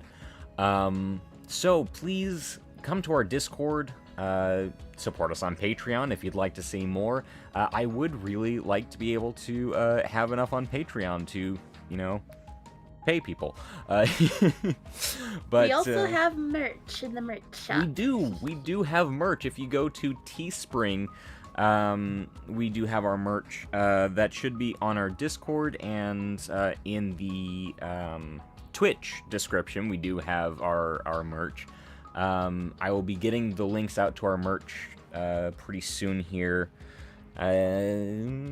Yeah, so I think that's about it. Thank you so much. Please follow and subscribe, and we would love to see you on the Discord after the fact. Remember, we always have our little jabber talkie after the show on our Discord in the general nonsense voice chat, so look forward to seeing you there. Take care, everybody. I got a brain surgery to get back to. Bye-bye.